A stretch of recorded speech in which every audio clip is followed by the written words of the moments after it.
Let's go ahead and check our roster.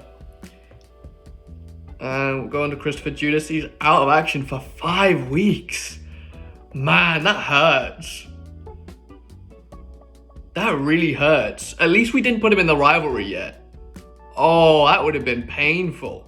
Okay, so my planned Christopher Judas and Ken Alpha match can still take place at Shanghai Showdown. It just won't be the rubber match. So my plans aren't too messed up. I'm also gonna check on Becca Lynn because I used her a lot.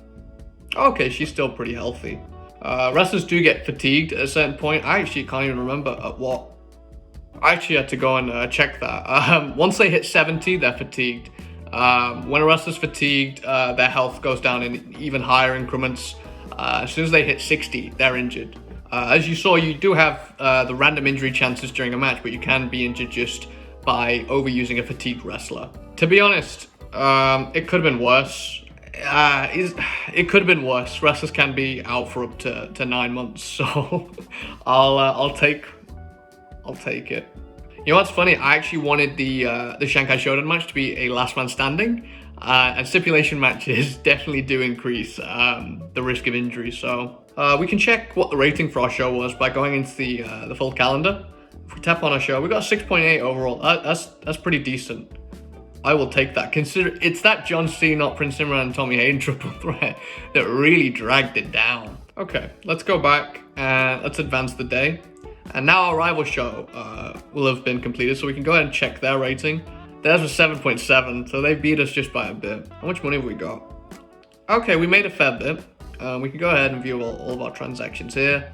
January 21. The show production is always a flat value, unless you're adding stipulations, then it adds on about $5-10K depending on the stipulation.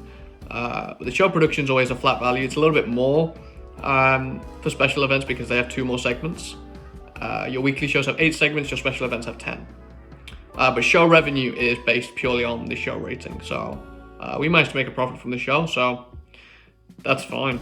Okay, we can just sim along the other days. Things do happen in the background. Wrestlers regenerate, contracts are checked, birthdays are checked. And this isn't implemented yet, but there will be a social media feature where you'll be getting messages and tweets and things like that. So you don't want to be missing any of those if you are simulating ahead a week. How many shows we got till Royal Rumble? So we've only got 2. Let's check our rivalries, see how they're doing. Now, the reason why some of these have progressed a lot and some of these haven't is simply due to that optimal weeks. So as long as you progress the rivalry once every week, by the time you get to, the optimal week length, so for Brian and Techniques, if you've progressed the rivalry every week and you get to the 12th week, then there'll be 100 out of 100 heat, roughly. Now, you can end a rivalry just by tapping that red X, and at this moment in time you won't be penalized for doing so, but obviously you will lose the heat and the weeks that have elapsed on this rivalry, but the actual wrestlers themselves won't be penalized for doing so. The optimal way to end the rivalry is once they get to 90 heat. That's when, instead of progress rivalry, you'll get an end rivalry option in these segment extras, and so that's what we're aiming for a lot of these matches at Shanghai Showdown. All right, let's go ahead and book our next show. And first things first, Daniel Bryan is pissed. All right, I'm gonna throw in a confrontation angle. He's been confronting AJ, and he's basically just gonna be demanding his title match or his title rematch, and we can progress that rivalry there. We're gonna say Lottie Flair has demanded her rematch for tonight. Again, when this social media feature does get introduced, you'll be able to do things like pre-book matches and escalate rivalries through this social media feed. That's a big feature that I do have planned for sometime this year. And if you do want to keep an eye on the roadmap, you can actually go into settings, and here you can view the roadmap. So let's go ahead and book that main event match. Singles match between Becca Lynn and Lottie Flair. And we're going to take the easy out. We're just going to end in a draw. Nothing they can do about that. Let's go ahead and progress that rivalry. We don't want to turn anyone, so that's not an issue. We're going to have Dean Moxley and Romain Blaine's both in separate matches, and they're both going to win. Effectively just proving their ground for this number 1 contenders match. In terms of progressing the rivalry, we'll just air a promo. One thing I would like to implement, and again, this should be implemented pretty soon, is interferences. I'm just not quite sure how to do it interface-wise. That's something I'm figuring out. But ideally what I'd do here is I have Romain and Dean in separate matches, and both of them interfere at the end of each other's matches. But for now, we're just going to put on some good matches. So Dean's a face with a lot of charisma. So let's put him against Barry White. I think that could be a good match. And we'll have Dean go over. And what about Romain? What matches has he got available to him?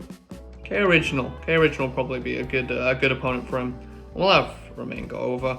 And then just at the end, just before the end of the show, we'll just air a rivalry hype. We'll select that Dean Mox and Romain Blaines. I also see we can actually air a sponsorship, and that would just add money. If you are tight on money and you don't think you could book a good show, then it's a good one to throw. As you can see for that video segment, we didn't actually have to progress the rivalry ourselves. That was a given. Not a match, sorry. An angle, assault. And there will be more angle types and more video types and things like that added over time. So we want Jimmy and... where's he gone? Peter.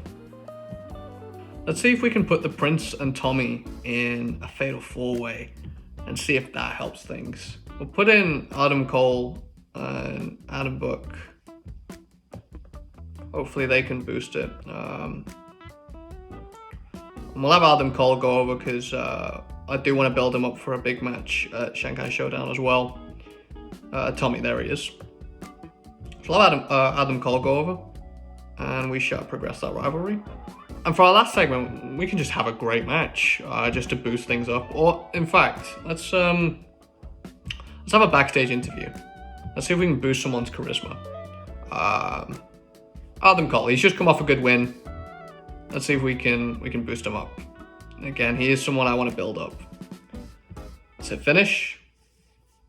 Okay, we got good ratings across the board. Hey, Adam Cole and Adam Book did manage to boost up the Prince and Tommy.